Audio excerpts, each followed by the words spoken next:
नमस्कार मित्रांनो, आशूज रेसिपीमध्ये आपलं सर्वांचं खूप खूप स्वागत आहे।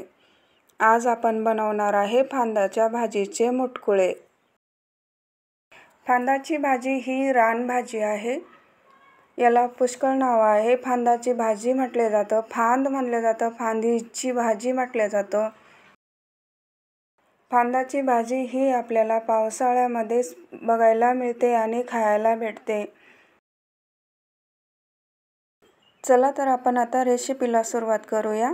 इथे आपण फांदाची भाजी एकदम ताजी आणलेली आहे आणि आपल्याला ती आता स्वच्छ करून घ्यायची आहे। सर्व फांदाच्या भाजीचे आपल्याला देठ काढून घ्यायचे आहे। एक एक करून सर्व भाजी आपल्याला तोडून घ्यायची आहे। त्यानंतर आपल्याला एका ताटामध्ये पाणी टाकून ती स्वच्छ धुवून घ्यायची आहे। अशा पद्धतीने आपल्याला दोन्ही हाताने ती भाजी चोळून आणि छान अशी 2 पाण्यामधून काढून घ्यायची आहे।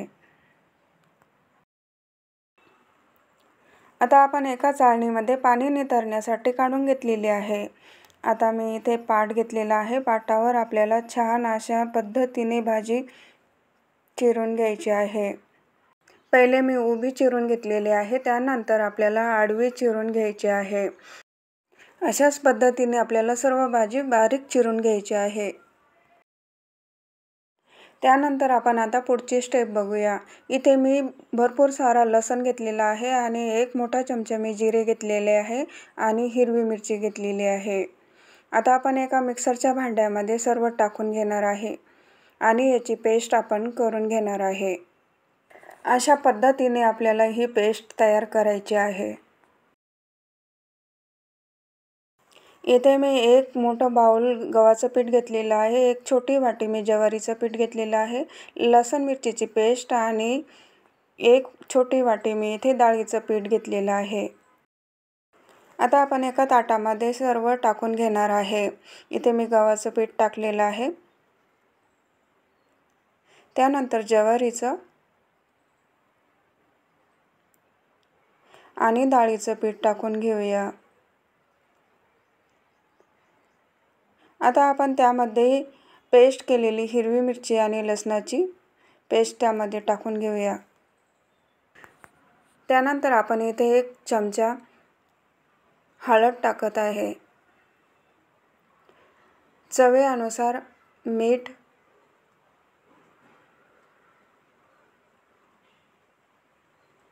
1 चमचा मी इथे जिरा टाकलेला आहे। 1 चमचा आपण इथे ओवा टाकून घेणार आहे। आता आपण त्यामध्ये बारीक चिरलेली आपली जी फांदाची भाजी आहे ती त्यामध्ये टाकून घेणार आहे।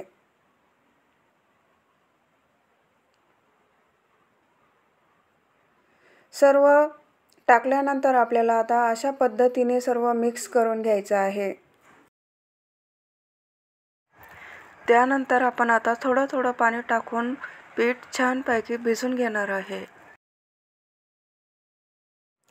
असे पीठ भिजून घ्यायचे आहे।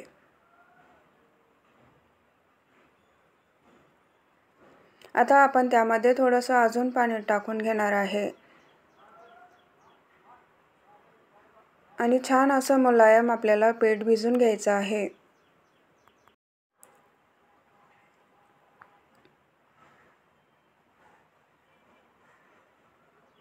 इथं आपण बघू शकता अशा पद्धतीने हे पीठ मी छान भिजून घेतलेलं आहे। आता आपण त्याला थोडंसं मूठ लावून आणि नरम करून घेणार आहे। अशाच पद्धतीने आपल्याला ह्या पिठाला भिजून घ्यायचं आहे।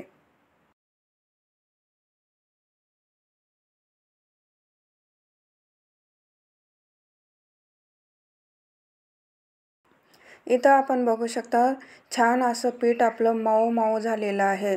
आता आपण मुटकुळे बनवून घेणार आहे। असं थोडं आपल्याला मुटकुळ्याचं पीठ घेऊन आपल्याला अशा पद्धतीने मुटकुळे बारीक वळून घ्यायचे आहे।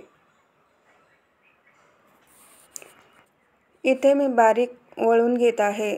तुम्हाला जर मोठे वळायचे असेल तर तुम्ही वळवू शकता।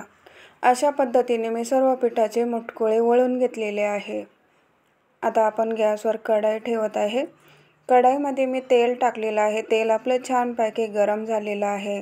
आता आपण त्यामध्ये एक चमचा जिरा मोहरी टाकत आहे. जिरा मोहरी छानपैकी तडतडलं आहे. आता आपण त्यामध्ये थोडीशी लसूण मिरचीची पेस्ट बाजूला काढून ठेवली होती त्यामध्ये मी टाकून घेत आहे.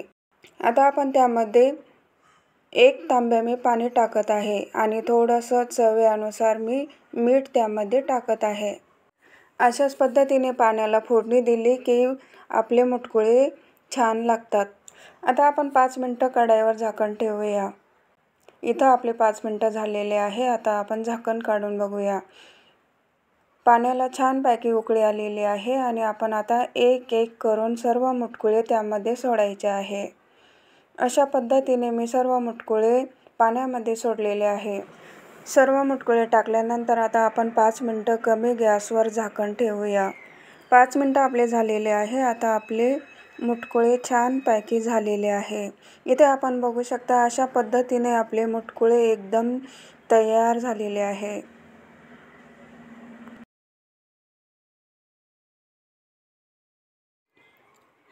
झणझणीत और चटपटीत असे आपले मुटकुळे एकदम परफेक्ट तयार झालेले आहे. माझी रेसिपी आवडली असेल तर नक्कीच लाईक करा, शेअर करा आणि सबस्क्राईब करा. धन्यवाद.